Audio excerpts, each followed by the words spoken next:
সকলকে পহেলা ফাল্গুনের শুভেচ্ছা। আসসালামু আলাইকুম। শিখাস কুকিং হাউস চ্যানেলে সবাইকে স্বাগতম জানাচ্ছি। খুবই মজাদার, সহজ, ইনস্ট্যান্ট গুঁড়া দুধের বালিশ কালোজাম রেসিপিটি দেখার জন্য। মৌবন সুইটসের বালিশ কালোজাম আমার অনেক বেশি পছন্দ, কিন্তু ছানা দিয়ে মিষ্টি তৈরি অনেক বেশি ঝামেলার এবং অনেকটা সময় সাপেক্ষ ব্যাপার। তবে ইনস্ট্যান্ট গুঁড়া দুধ দিয়ে বালিশ কালোজাম তৈরি করা অনেক বেশি সহজ। দেখতে অনেকটা কোল বালিশের মতো এবং খেতেও অনেকটা স্পঞ্জি এবং কিছুটা ফ্লাপি। আশা করছি আমার আজকের রেসিপিটি আপনাদের ভালো লাগবে। চলুন দর্শক, চলে যাই মিষ্টি বানাতে। বালিশ কালোজাম তৈরির জন্য প্রথমে একটি বোলে ফুল ক্রিম গুঁড়া দুধ 1 কাপ নিয়ে নিচ্ছি।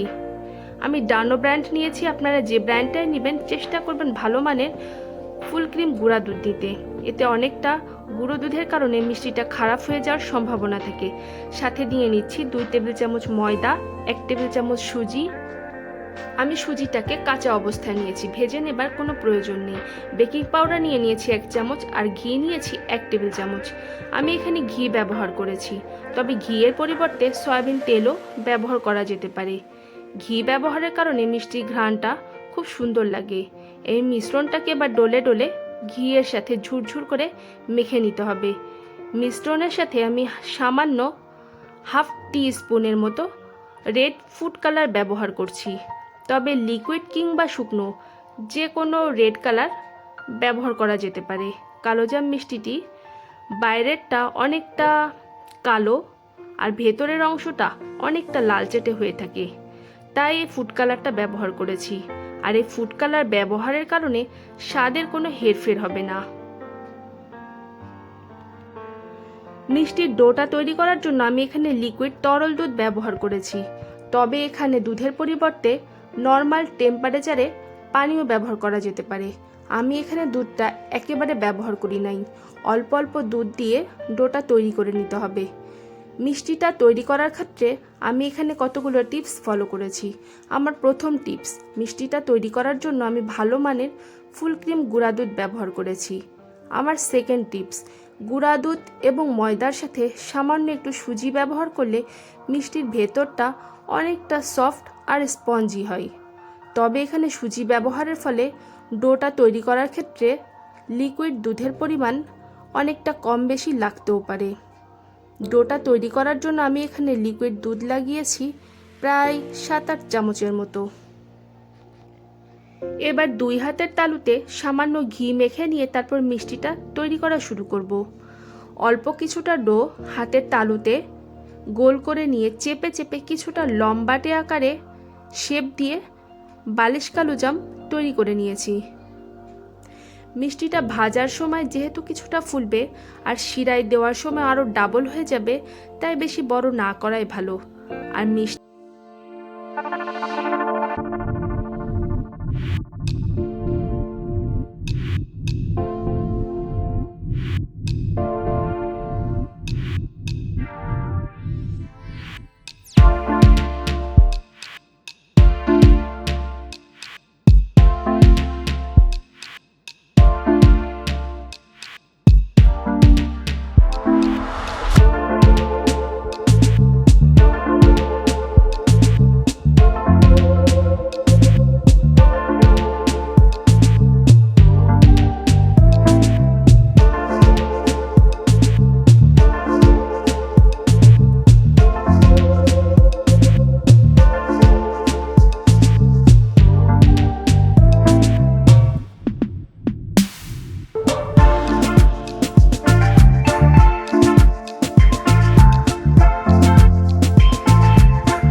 আমাকে অনেক উৎসাহ দেয়। আল্লাহ হাফেজ।